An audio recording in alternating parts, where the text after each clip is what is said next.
Alrighty, welcome everybody. Thank you all for joining us tonight. Tonight we are learning Eluni Shmat, Rabbi Amram ben Chaim Yehuda and Cheskel ben Rabbi Avram. Before we begin, just a quick announcement with the war in Gaza, continuing. Rabbi Yaakov Rahimi just sent me something today, and I wanted to share with you guys. He's powering through one after another, pumping out one thing after another. So he also does the aspect of an adopt a hostage, where you could daven for a hostage. But now there's something else that's new that's called nationpause.org. So it's nationpause.org, and that is where you can do, let's say, keep a Shabbos for a particular hostage, meaning that you could do other mitzvot, you could do you could give other schusim for this hostage. So for people that are maybe not fully there yet, they want to take up on something, go visit this website and see what you can do. But okay, now to the topic at hand. So there was once this priest and a rabbi that had a very, very good relationship, and the rabbi would teach the priest a lot of things. But the one thing that he would not teach the priest is Gemara, the Talmud, and the priest was very bothered by it. And he's like, he kept on going over to the rabbi, you got to teach me the Talmud, you got to teach me Gemara, why don't you teach me Gemara? And the rabbi kept on saying, no, you can't learn the Talmud. And then finally the priest went and pressured him, and he says, you have to teach me the Talmud. And the rabbi said, what can I tell you? He says, you're a non-Jew. A non-Jew doesn't have the capabilities to be able to understand the Talmud. So the rabbi said, but you're pressuring me so much, you're asking me so often, I'll tell you what, I'll ask you a question. If you get this question right, then I will teach you the Talmud. But if you get it wrong, then you drop it. And the priest said, fine, you got yourself a deal. So the rabbi goes and says, there are two people walking, and they both fall into a ditch. One comes out clean, the other comes out dirty. Who is going to wash themselves and who is not going to wash himself? So the priest doesn't have to think for this one. This one's fairly straightforward. He says, very simple. So the dirty one will wash themselves. The clean one are not going to wash themselves. So the rabbi goes over to the priest and says, you see, I told you, you don't have the capabilities to be able to go and learn Gemara. You can't answer a simple question. The rabbi goes on and explains. He says, you know what's going to happen? He says, the dirty one is going to come out. He's going to look at the clean one, and he's going to think that he is clean also, because the other guy is clean. The clean one is going to go look at the dirty one, and he's going to be like, well, I must be dirty also. So the clean one will go wash himself off because he thinks that he's dirty. The dirty one will think that he is clean because he looked at a clean guy, and he won't wash himself off. And that is the answer. So the priest thinks about it. He says, you know what? You're right. You got me in that one. He says, dude, one more chance. Give me one more chance. So the rabbi says, fine, I'll give you another chance. And the priest says, go for it. I'm ready. And the rabbi goes and says, there are two people walking on the road. Both of them fall into a ditch. One comes out dirty, the other comes out clean. Who is going to wash themselves off, and who is not going to wash himself off? So the priest says, very simple. He said the dirty one is going to look at the clean one, and he's going to think that he is clean, so the dirty one's not going to wash himself off. The clean one is going to look at the dirty one, and he's going to think that he is dirty, so the clean one's going to wash himself off, and the dirty one will wash himself off. And the rabbi said, you see, how am I supposed to teach you? You said you don't know the simple answer of simple questions. How am I supposed to teach you the Gemara? So the priest said, what do you mean? He says, I just answered you the question. And the rabbi said, no, of course that's not the answer. I said, the dirty one is going to look into the mirror, and he's going to see that he's dirty, and he's going to wash himself off. And the clean one is going to look into the mirror, and he's going to see that he is clean, so he's not going to wash himself off. So the priest said, okay, one more chance. Come on, you got to get final offer. Like, you give me one more shot, I'll get this. And if I don't get this, I'll never ask you again. So the rabbi says, okay, fine. And the rabbi goes and says, there are two people walking in the road. They both fall into a ditch. One comes out clean, one comes out dirty. Who washes themselves and who does not? So the priest says, very simple. And the priest says that if there is a mirror, then the clean one is not going to wash himself, and the dirty one is going to wash himself. But if there's no mirror, then the clean one is going to look at the dirty one. The dirty one is going to look at the clean one. And each one is going to think the opposite of what they are. And hence, the clean one is going to wash himself off because he's going to look at the dirty one. The dirty one is not going to wash himself off because he's going to look at the clean one. And the rabbi says, I give you 3 chances. He says, how am I supposed to go and teach if you can't get a simple question? And the priest says, what do you mean? He says, I answered the question. And the rabbi says, no, you want to know what the right answer is? And the priest says, yes, what's the right answer? And the rabbi goes and says, how is it possible that 2 people fall into the same ditch and one comes out clean and the other one comes out dirty? And this is the story of life. The story of life is that we think we got life. We think we understand it. We think we know the answers to everything. And then all of a sudden we learn a new lesson. And then we're like, okay, now we got it. And then all of a sudden we learn a new lesson in life. And now like, okay, now we got it. And then we learn a new lesson and we realize that all the 2 previous lessons and when we thought we got it, we really never got it to begin with. See, life is full of layers. And when we think we know the answers, many times we really don't. And this you see sometimes, you meet people, you speak to people, and they have a question, they have an issue, they have a dilemma. And sometimes the solution is right there. It's like right there in front of them. And you tell it to them. Very simple, straightforward. This is what you have to do. And sometimes they just don't get it. Like the lesson is right there and they just don't get it. And it happens so often to me where sometimes it's very clear. Sometimes it's not so clear. But sometimes it's very clear. And you're like, this is so clear, the solution. And they seem to not get it. And then I was starting to think, as I was preparing this class, be like, maybe I am also like that. Maybe sometimes I have an issue that I just can't figure out. And the solution is sitting right in front of me and I just don't get it. And we just don't see it. This is one of the benefits of speaking to other people because they look at things from a different angle. But if we look into our life, many times we have lessons that are coming to us. Lessons that HaKadosh Baruch Hu is sending us, that God is sending us and telling us this is where you need to be. This is the right solution. And this, if you do this, you can improve your life so drastically, so radically. You could have so much of a better life. But sometimes we're blinded. We can't see it. We don't notice it. And that's really what the goal and focus that I would like to try to do tonight with Hashem's help. And that is, there are 2 aspects of lessons that come to us. One, there's an aspect that there's no way of knowing. There's no way of figuring it out just until, the lesson comes. But there are other times where the lesson is very, very obvious, where Hashem sends a message again and again and again and again. Like Paro, Hashem keeps on sending him the same message. Let the people go, let the people go, let the people go. If you're not, it's going to be bad. And bad happens. And he does it. And if you're not, it's going to be bad. And he does it. Like the lesson is right there in front of him. And then we really, if that comes to our table, we really got to go and open our eyes and be like, okay, we got to listen to these messages. So, in order to uncover this, I would like to go through 6 lessons from the Torah, from these parshias, on how we're going to go and improve our life. Now, you can get one of these, you could get 6 of them, you can get half of them, or even if you get none of them, you will probably gain something from this class as long as you take away a little aspect. There will be tons and tons of lessons that we can learn from the Torah. And that really is the beauty of the Torah. There are so many layers of lessons that you can learn. And you could have one issue in your life and you look into the Torah and all of a sudden you'll see so many different solutions to it. So I'd like to take this task on to try to go and uncover 6 different lessons that we can learn to improve our life, to be able to learn these lessons, to be able to see these lessons, and to be able to make a change into our own lives for that. So we have to start with lesson number 1. And this really is a prerequisite to any of the changes that happen, not only in this particular topic, but in any topic, any change that you want in your life.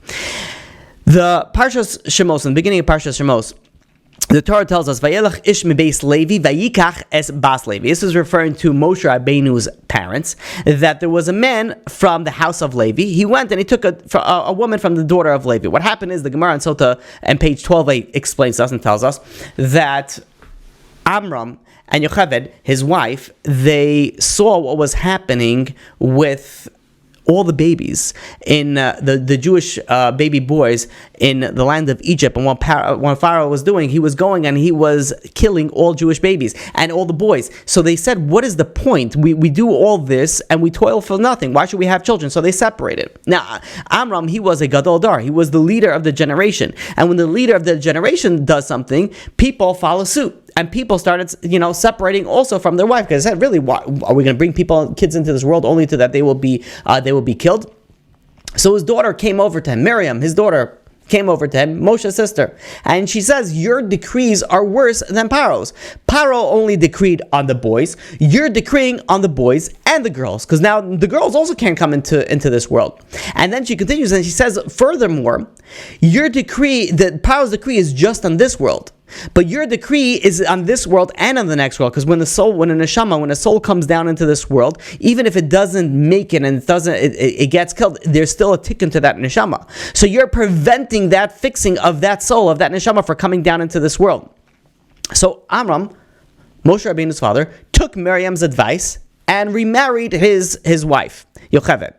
Now, if you think about this seems like, okay, a nice mature discussion between a daughter and a father to go and to figure out, what, and, she proves her point, and he went and he took her advice. But when we put in just one little bit of information, this puts a twist on this whole story. And that is, do you know how old Miriam was at the time? She was 5 years old at the time. She was a little child. Now, what happens when you have a leader of generation and you have a 5-year-old come over to him and be like, Daddy, Tati, Abba, what you're doing maybe is not so okay because X, Y, and Z. And you're like, okay, let the grown-ups do their work. But Amram over here, the leader of the generation, and of probably one of the most, if not the most difficult time to be a leader of the Jewish people, where people are just being murdered left and right, and there's almost nothing that can be done. So you have this little girl that's coming in and be like, well, I have some advice. What happens when you're extremely, busy? And there's so much on the line, and then a little child comes and gives you advice. You'd be like, okay, thank you very much. Let me try to focus, and not now. Come to Daddy when Daddy's more relaxed. Now is not the time. But Amram was not like that. He heard his advice from his 5-year-old daughter. You know what that means? That is a lesson of humility. You have to have such a level of humility that you can go and gain advice in such a hectic time from a 5-year-old. And that is the first lesson, and that is a prerequisite for any change. You want to be able to change in your life? The first step is you have to know that you have to have humility. If you don't have humility, you're going to be stubborn, you're going to be arrogant, you're going to stick to your guns, whatever the situation is, then guess what? You're not going to change. Change is you're not going to be able to see the lessons in life. You're not going to be able to think that anything you're doing is wrong. If you want to be able to open your eyes and see the improvements that you can make in your life, the first thing that you have to do, the first thing that you have to realize, the first thing that you have to work on is your humility. And that is lesson number 1. Lesson number 2 is to realize that you don't know everything. And this may come as a shock to many people. A little child, when they're 5, 6 years old, and they're able to string some sentences together, when they're able to read a little bit, they think they got it at this point, right? And then they learn a little bit more, and they're like, okay, but now I understand everything. Now I know just as much as my parents, right? Forget about when a teenager comes into being. When a teenager comes, they definitely feel like, okay, I understand more than my parents. I understand more than my teachers. I know everything. And this is the path that we take in life, that we come to a stage in our life and we're like, yeah, but I know better than you, but I know more, but I know everything and you don't really know, and this is why I do what I do. This is the idea that we don't know everything is an extremely, extremely important also prerequisite to be able to change. In Parshas Kisisa, the Torah tells us in Shemos, chapter 33, verse 13, Moshe Rabbeinu goes over to HaKadosh Baruch Hu, goes over to God and says, teach me your ways, show me your ways. What was Moshe Rabbeinu asking God? Moshe Rabbeinu, the Gemara tells us in Brachos, page 7a, that Rabbeinu was asking the age-old question, that why is it that so many righteous people suffer? Why? Famous question. Why do good things happen to bad people, and why do bad things happen to good people? Moshe Rabbeinu wanted to know the ways of the world. You know what HaKadosh Baruch Hu answered? You know what God answered? God answered, Ki lo yireni ha'adam v'chai. A person cannot see me and live, meaning that you can't begin to understand my ways. We are only but a little blimp in the big picture of everything, of the whole history of the world. We're a tiny little blip of it. You're not going to be able to understand it. But HaKadosh Baruch Hu tells Moshe Rabbeinu, "V'ra'isa es acharai." You could see my back, ufanai lo yiro, but my front you can't see. The Gemara in Brachos tells us that HaKadosh Baruch Hu showed Moshe Rabbeinu the tefillin knot on behind his head. Now, I heard this beautiful idea from Rabbi Brachos that, we look at the tefillin straps. You have the tefillin straps, they go in the front, and one is longer than the other. And you think they come from two different sources, two different cores, or after all, they're two different straps. And you can look at one, and the long one is like the good, and the short one is the bad, or vice versa. It doesn't matter. But you look at two different lengths of the straps. But when you turn around, you see they all stem from one point. They all stem from one source. They all come and connect at the same central point. And this is the idea by Shema. Shema, when we say Shema Yisrael Hashem Elokeinu Hashem Echad. We use two names of God. One is Elokeinu, that is din, that is judgment, that is the strict aspect, the strict identity of HaKadosh Baruch Hu. And then you have the Shem Havaya, the Shem Yud Kei Vav Kei, which is the name of mercy. So we use two very, very opposite names, one of mercy and one of judgment. And we're saying this in Shema, that Shema Yisrael Hashem Elokeinu Hashem Echad. Hashem is one. What that means is that sometimes you see a God of judgment, and sometimes you see a God of mercy. Just know they all come from one point. They all stem from one source, from one origin. And that is what HaKadosh Baruch Hu showed him the knot on the back of HaKadosh Baruch Hu's head. We know HaKadosh Baruch Hu wears tefillin also, and HaKadosh Baruch Hu showed him the knot of the tefillin. And this is what, when we sometimes look at life and we see one person is doing is great, he has a long string, and one is not doing so good, and it looks like one is mercy and one is judgment. It looks like one is something that is difficult and one is something that is great. But when you turn around, you see that it all stems from one point. It all stems from one source, from one origin. Shema Yisrael Hashem Elokeinu Hashem Echad. Meaning that sometimes, like Moshe Rabbeinu asked HaKadosh Baruch Hu, why is it that good people have it difficult? And HaKadosh Baruch Hu says, sometimes you see my judgment, sometimes you see my mercy, but no, whichever way you see, it all stems from one point, from echad, from one source, from one origin. And that is lesson number 2. Lesson number 2 is to realize you don't know everything. / anything, if we can say that, right? You don't know anything, right? Sometimes you look at something, it looks bad, and sometimes you look at something, it looks good, but you don't really know the actual outcome of what it will produce, if it really is bad, if it really is good. And that's why HaKadosh Baruch Hu showed him that it's all connected, it's all one source, it all comes from one origin. Going on to lesson number 3. Lesson number 3 is a bonus lesson. It's a lesson that I wasn't sure if I should put in here, but once we're speaking about tefillin, there's an important aspect that we can learn, from the tefillin. And,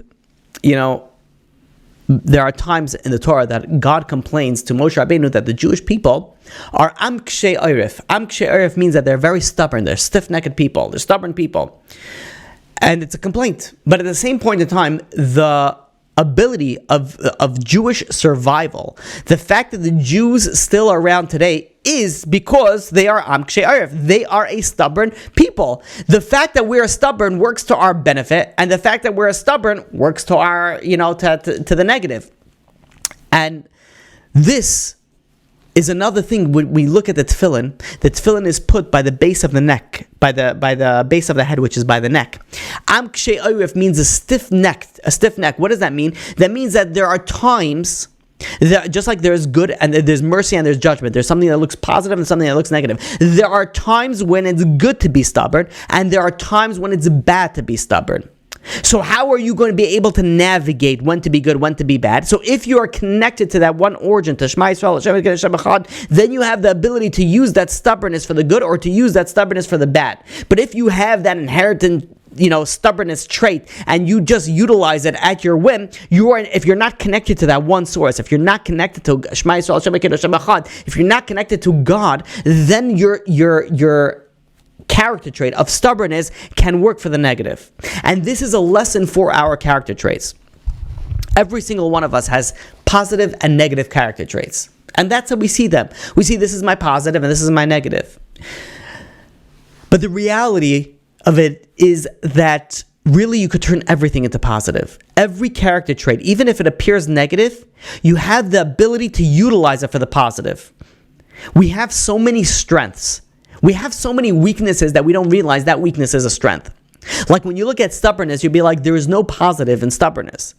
When you look at, like the idea of atheism, there is a positive aspect for that. And we spoke about this, where if you have somebody who's coming to collect charity from you, and you shouldn't say God will help you. Be like, no. At that point in time, you should say, no, well, God is not going to help you. Only I could help you. There is an aspect of and again, that doesn't mean that you should be an atheist and say, I don't believe in God, only I could do anything. But it's a positive aspect of any negative trait can be turned positive. And this all depends on where the source and where your origin is. If you're able to tie yourself to God, if you're able to connect yourself to Shema Yisrael Hashem Echad, then you're able to take all your character traits and you're able to utilize even what appears to be bad to be really good. So you want to be able to go and to see the lessons in life, and you want to be able to go and understand what God is sending you, what the lessons and where you should direct your life. You have to realize we have so many powers, we have so many strengths that we have over here, but we have to uncover it. And we uncover it the way that just like by the tefillin, that you have to be connected. If you're connected to God, you're able to go and utilize even the negative traits for the positive. Now, this is something that comes with a caveat. This is something that comes with a warning label, because there are some people that they think that they're doing something for God, and in essence, they're really doing something very, very bad. And I don't want to go into examples, but there are many things that we can get into, but it'll be too far off topic. But the point is that it is always very much recommended to speak to a rabbi, to speak to a mentor, speak to your rabbis and whoever it is, to be able to guide you in utilizing this. I have to give you one example because it's hard to. So let's say you have someone who's a Baal Tshuva, comes in. And they come in, many Baal Tshuvas come in with a very strong hand. It's my way or the highway. You have to listen to whatever HaKadosh Baruch Hu says, otherwise you're done, and there's abuse that comes after it.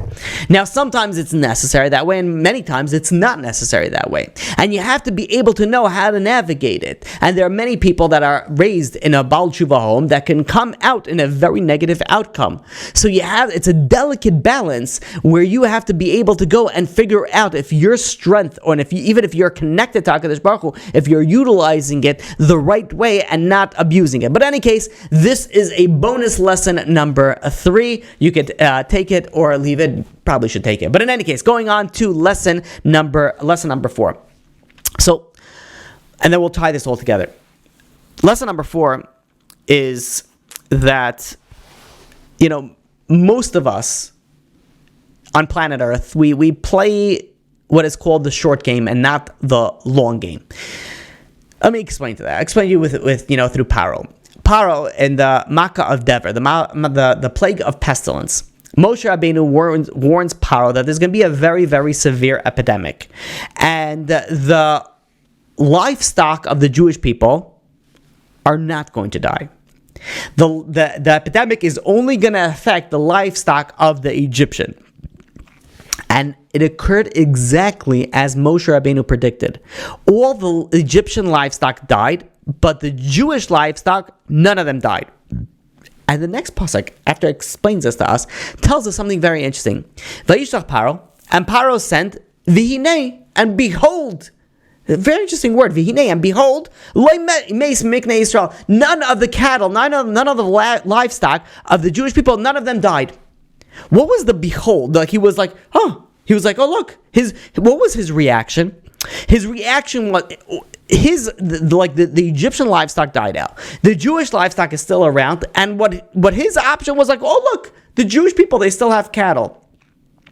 Paro became stubborn. You know why he became stubborn? Because there was no food, right? All the animals died. But then he looks over and he sees, wait a minute, the Jewish people, they still have the cattle, they still have the animals, they still have the food. So it's great. I still have an option. Meaning that he refused to see the hand of God. The lessons that God sent him, He refused to say, he says, I have a way out.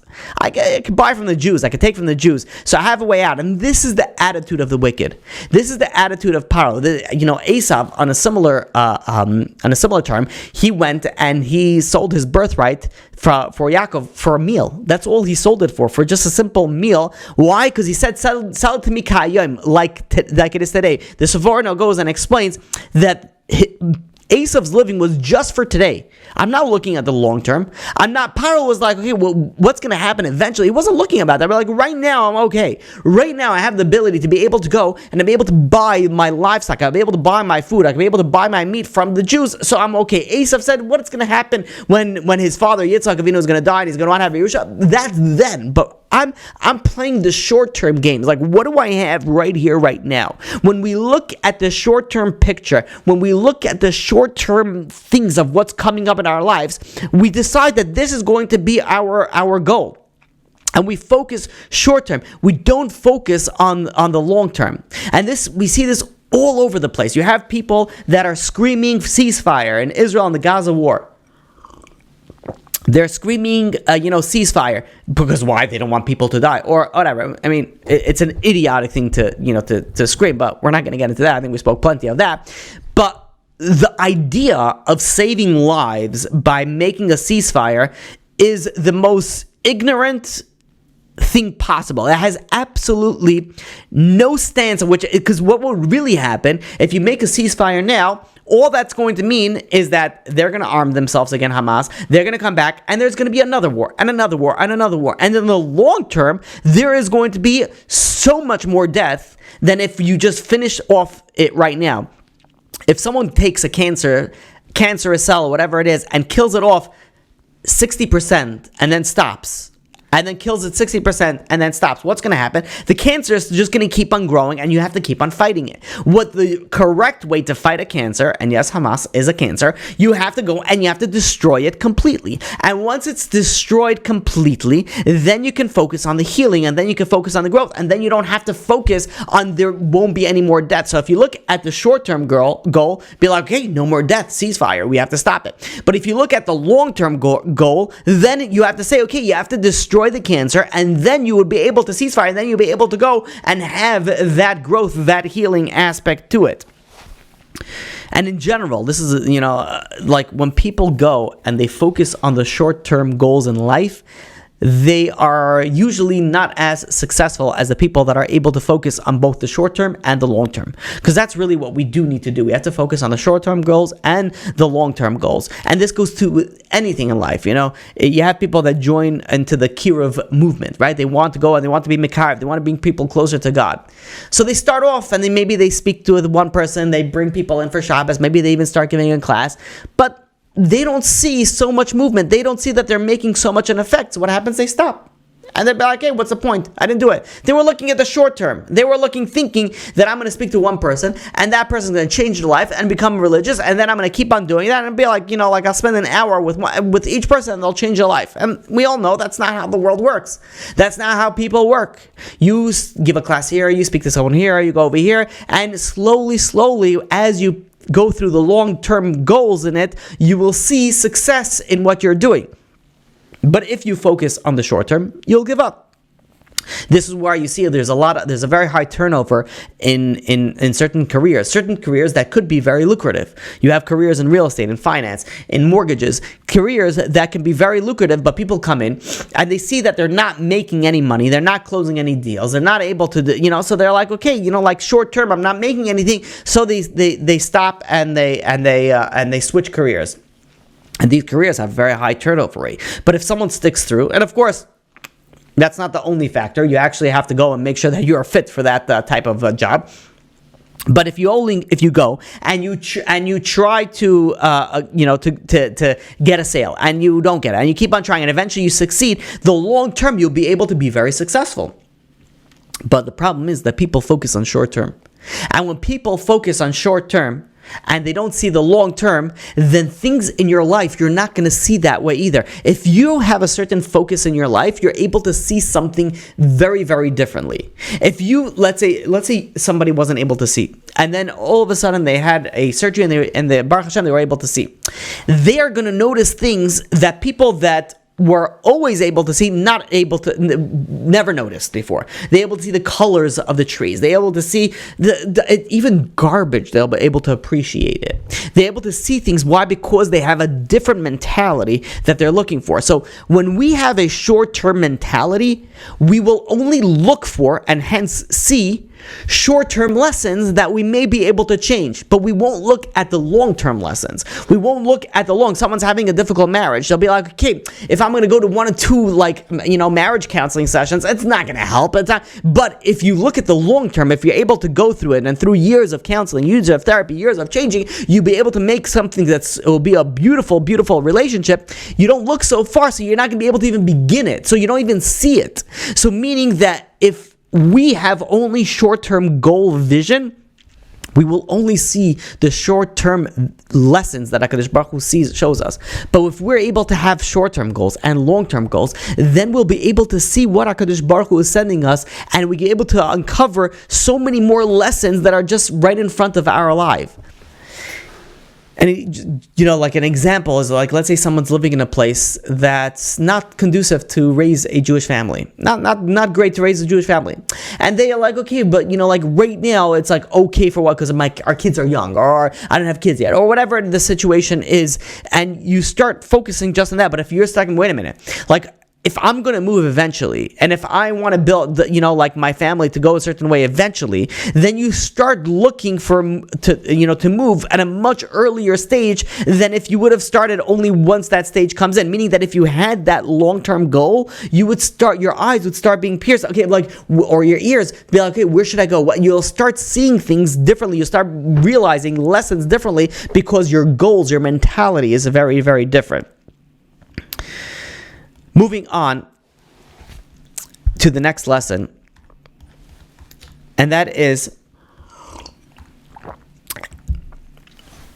that this actual lesson is a combination. It's, going to combine, lesson number 2, that you realize you don't know anything, and this current lesson number 5, and that is that everything that HaKadosh Baruch Hu does is for the best, and then we'll see how it affects the lessons of our life.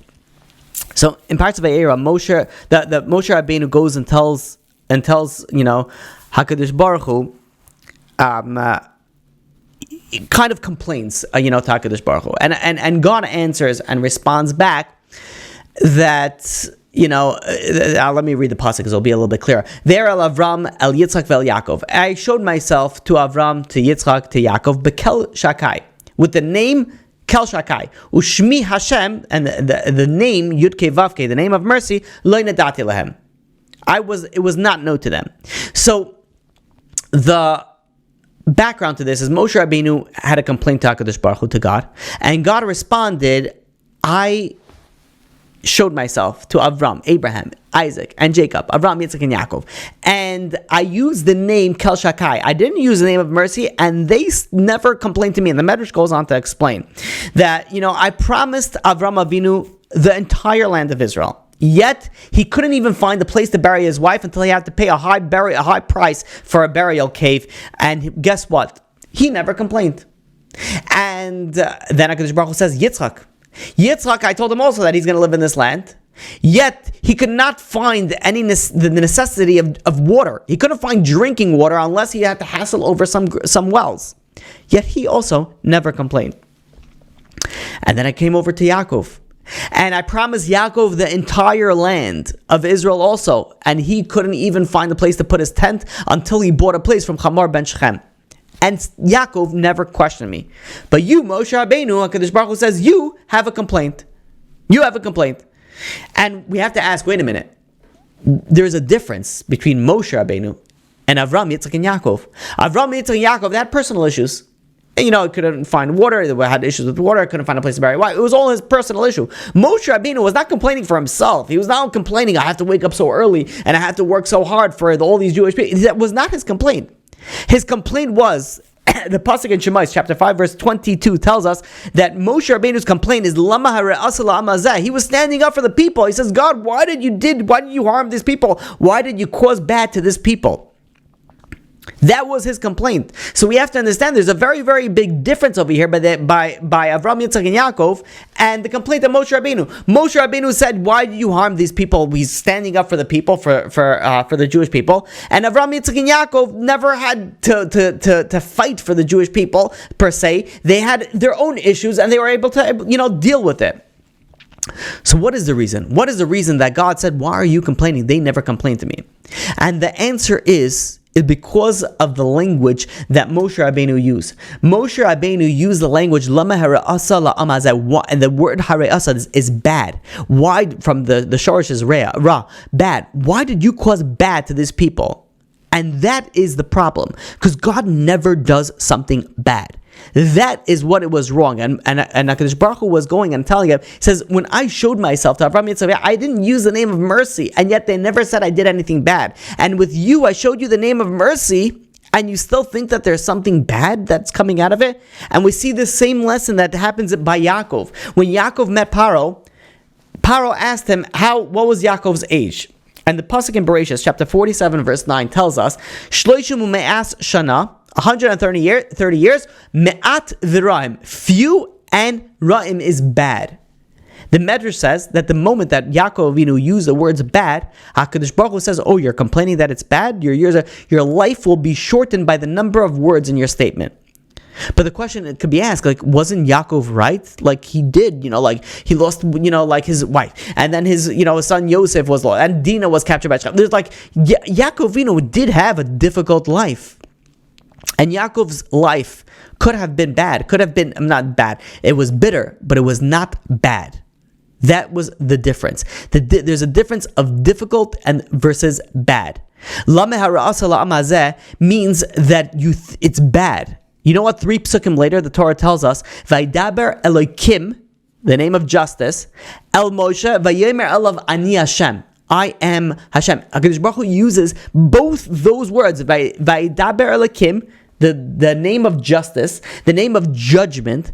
El Moshe Vayomer Elav Ani Hashem. I am also the name of mercy. Meaning, just like in Shema, this is why I connected to lesson number 2. Shema Yisrael Hashem Elokeinu Hashem Echad. Both what you see that looks strict, and both what you see looked like it's mercy. It all comes from one source. It all comes from the origin of HaKadosh Baruch Hu, and that is only good. There is no bad. And this is something that Moshe went on to teach the Jewish people. We know that Moshe Rabbeinu wrote Megillos for the Jewish people. What are the Megillos? So the Gemara in Bava Basra tells us that Moshe Rabbeinu authored some of the Kapitel Tehillim, some of the chapters of Tehillim was written by Moshe Rabbeinu. And one of them is Tehillim chapter 92. 92 is Mizmor Shir Liyom HaShabbos. And the Gemara tells us that they used to say this on Shabbos, but this was the capital Mizmor Shir Liyom Shabbos. It starts with Toiv Lahoidis LaHashem Ulezamer LaShimcha Elyon. It's good to give thanks to HaKadosh Baruch Hu, to sing Hashem's name. But going on into the 8th pasuk, to the 8th verse of that capital Tehillim, it says B'farach Rishayim K'may Esav, that the wicked flourish like grass. What does that mean? The wicked flourish like grass. The Jewish people were sitting in Mitzrayim. This is what Moshe Rabbeinu wrote to the Jewish people while they were sitting in Mitzrayim. Right? They were sitting in Egypt. They were having very, very difficult time. They were having difficulty. They were looking at like, why is so much bad happening to us? We're the good guys. The Egyptians, they're the bad guys. So why is it that bad things are happening to good people? And look at the bad. The bad people are having success. And this is the Tehillim that Moshe Rabbeinu wrote to them. This is what they read. They read over there, and in fact, the Rashi over there, B'farach Rishayim K'may Esav, tells us that the the explanation of that is that, and Rashi says it over there, Shemeshalom l'sanav el panav lahabidam, that HaKadosh Baruch Hu pays the wicked people in their face, meaning in this world, to go and destroy them. Meaning that anything good that they did, they get the payment over here. Meaning that Moshe Rabbeinu is telling, that he learned this lesson, and he's telling this to the Jewish people. He says, we don't know the full picture. Everything is for the best. Everything is for the, is for the best. And this is, how do we see that? We see how this chapter of Tehillim begins. This chapter of Tehillim begins, Toiv lahodos laHashem. You have to give thanks. You have to be grateful to HaKadosh Baruch Hu. You have to have that gratitude aspect. And this we see, I want to give a few examples on this gratitude to take this beautiful, beautiful, amazing lesson, and stay with me. Now, you don't have to stay with me that much, it's not that difficult, but, stay holding. The pasuk, the first part, we know that Paro was a bad guy, right? By all means, like killing Jewish babies, bathing in their blood, like mass murder, slavery, like all the bad stuff, like this guy did.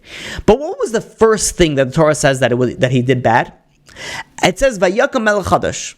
The beginning of Shemos, first chapter of Shemos, verse 8 says, Vayakam melech chadash. There's a new king that rose in Egypt. Asher lo yadas Yosef. The first negative thing about Paro is that he did not know Yosef. What does that mean, he did not know Yosef? The first negative thing is that Paro was someone who was a kafei toiv. Paro was someone who lacked gratitude. He was an ingrate. He was an ungrateful person. Yosef saved Egypt. Yosef saved Paro. Yosef made the entire land of Egypt very, very prosperous, very wealthy. Made it a world power.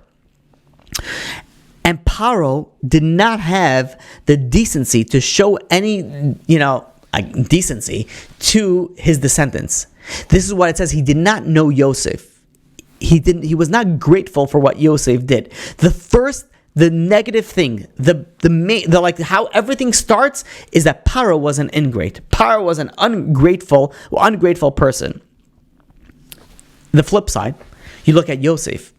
In Parshas Vayeshev, it says that Yosef was trying to be seduced by Potiphar's wife. The Ramban asks a wonderful, amazing question. And that is, Yosef was a lot stronger.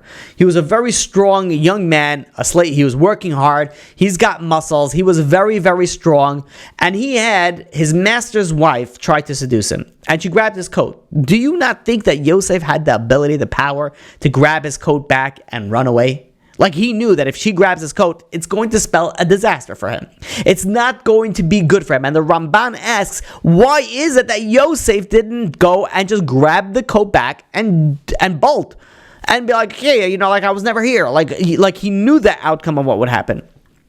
The Ramban answers that Yosef refused to grab the garment back.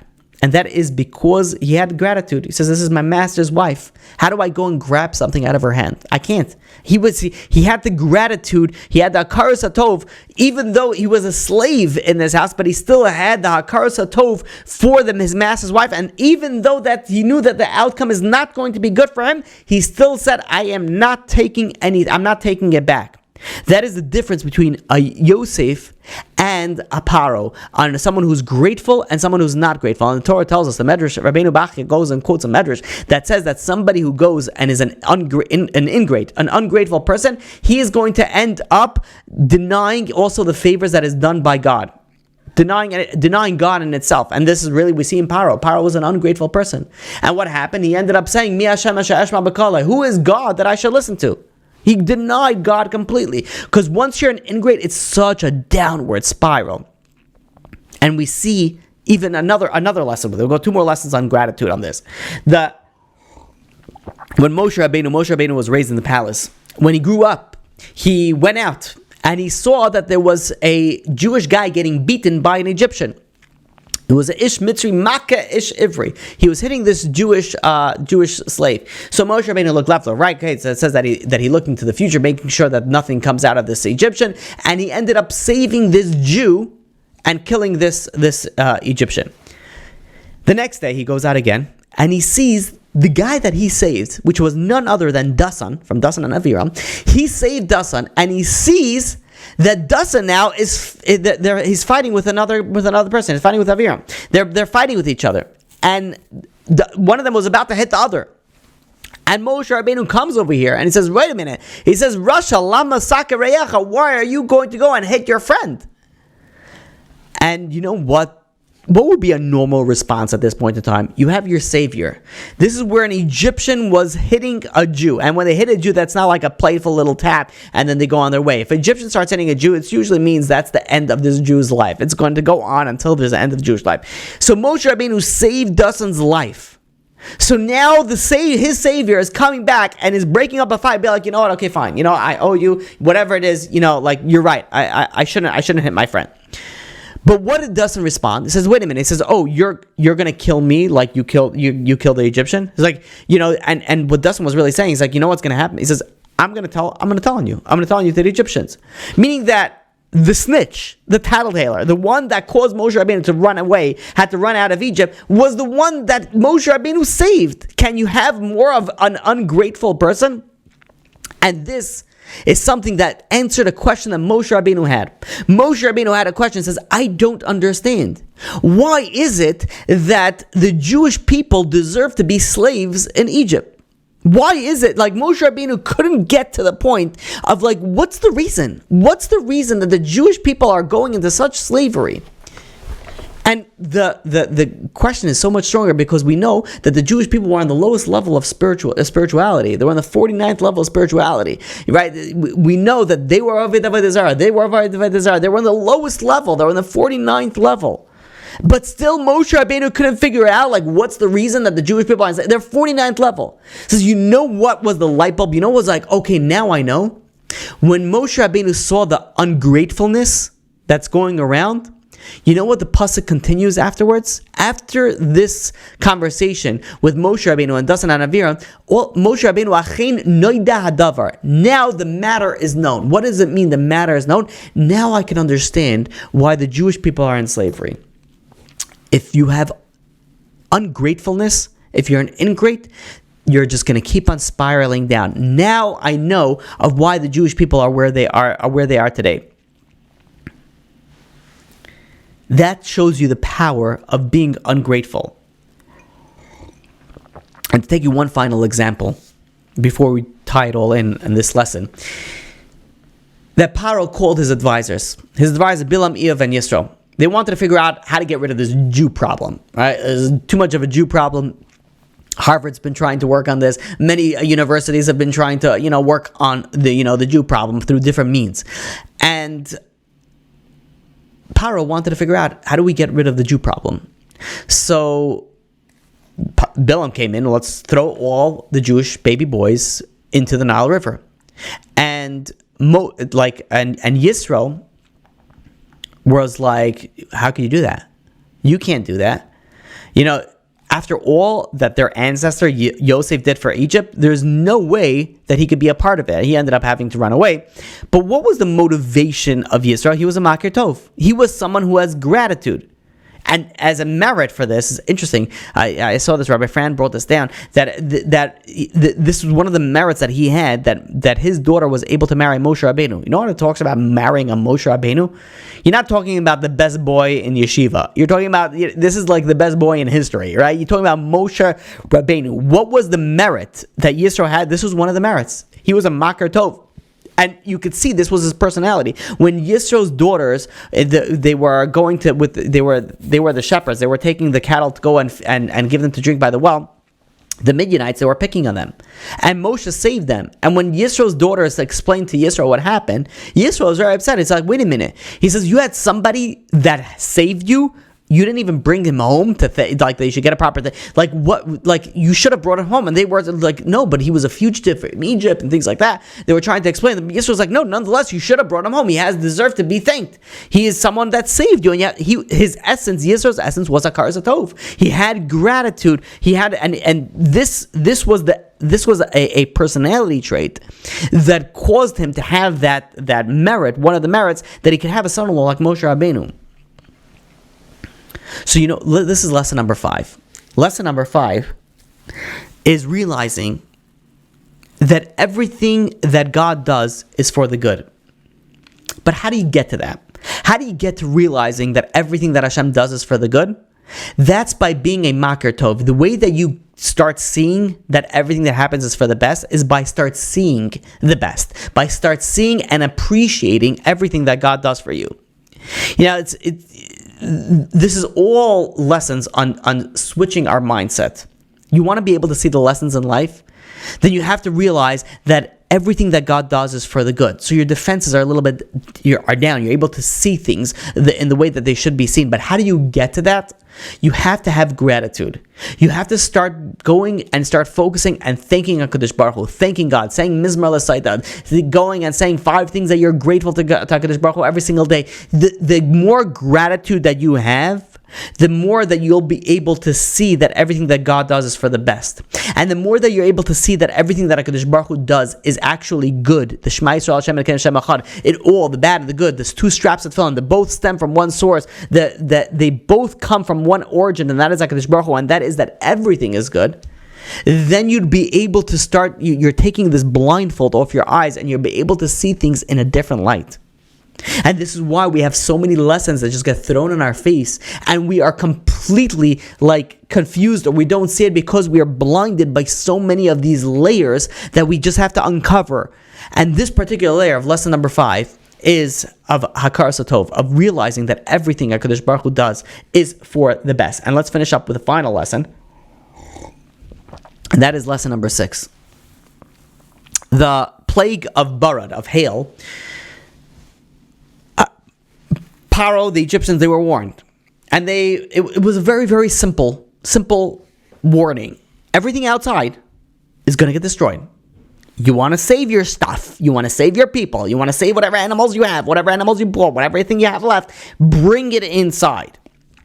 Now, Moshe Rabbeinu, at this point, in all his warning, he was right on everything. His track record is 100% accurate. Right? It is not the weather report where it could work either way. This is 100% accuracy every single time. So if you get a lesson, if you get a message, why didn't the people listen? Why didn't Paro go and Paro listen? And the pasuk tells us, Hayara es Dvar Hashem, those that feared God, they brought their cattle there inside. They brought whatever they had inside, their servants inside. Those that didn't fear God, they left whatever they had. They left out whatever they had outside. And the Medrash tells us, fear of God was Eve. Those who did not fear God is referring to Bilam. We're talking about over here the 7th Makkah, the 7th plague over here. What is it that blinded people not to go and just take precaution? At least take precaution. And the answer is they did not take the word of Hashem to heart. People have the ability to shut themselves off from message. The messages that a person could get slapped in the face with a message and they could still not see it. They could still not. Bilam was this type of person. Paro was this type of person. The message can be so obvious and you can be so blinded. And by the way, I know people that I've spoken to that the message is so obvious and they just can't see it. Even if you tell them exactly what you need to do, it's simple. It's a simple solution. They can't see it. For whatever reason, they cannot see it. Those are people who do not look for the messages. They're blinded and they cannot see anything, as opposed to people like Moshe Rabbeinu. We know very little about Moshe Rabbeinu. And my friend brings down from Rabbi Yaakov Weinberg, that we know very, very few details on Moshe Rabbeinu's early life.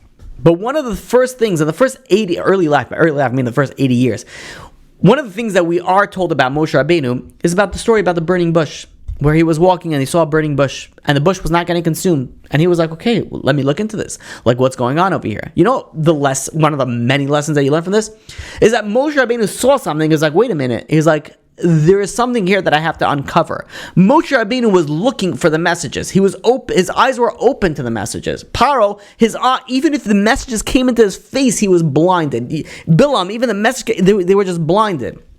Tzaddikim are looking for the messages, and they see something. They're like, okay, wait a minute. So what should I do from so what now? And I believe this is a story from the Rebbeinu Rebbe. The Rebbeinu Rebbe once fell down, and he didn't get back up, and someone went up to him and says, Rebbe, are you okay? He's like, physically, I am okay, but spiritually, I'm still working on it. And they're like, well, what do you mean by that? I'd be like, well, God made me fall.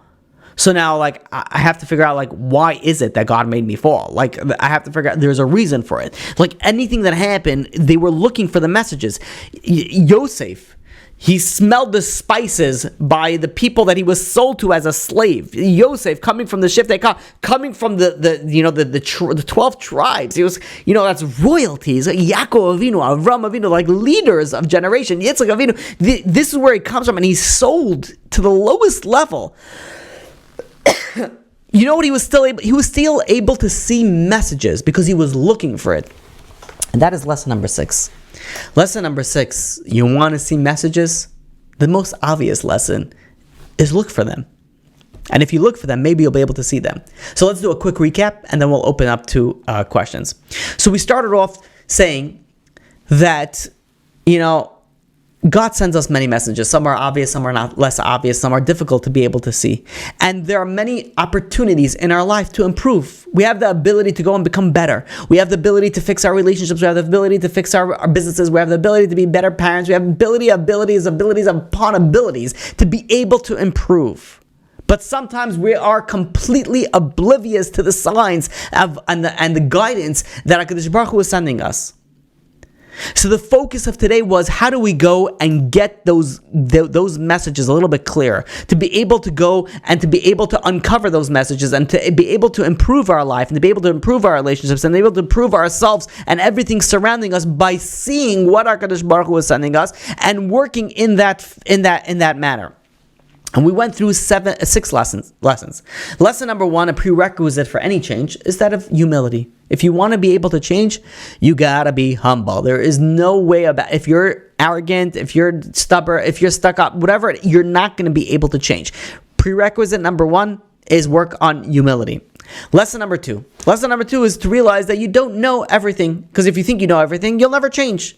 You think you know everything, you think you're the smartest, you're God's gift to humanity, you're never going to change. But if you realize, you know what, I don't know something. And even when I think I know something, maybe I don't know it fully. So that is an opening that all of a sudden you start opening your eyes. Okay, maybe I need to do something a little bit different. Maybe I need to improve. Maybe I need to fix. Maybe I need to change. Lesson number 3 is to utilize your strength. We all have strengths. And this bonus lesson of lesson number 3 is something that is, you could utilize all the other lessons to focus on this one as well. We have many, many different character traits, and some of them if we were to list it, we would list some as positive, pros, and some as cons, as negative. But in essence, we're able to utilize every character trait for our benefit.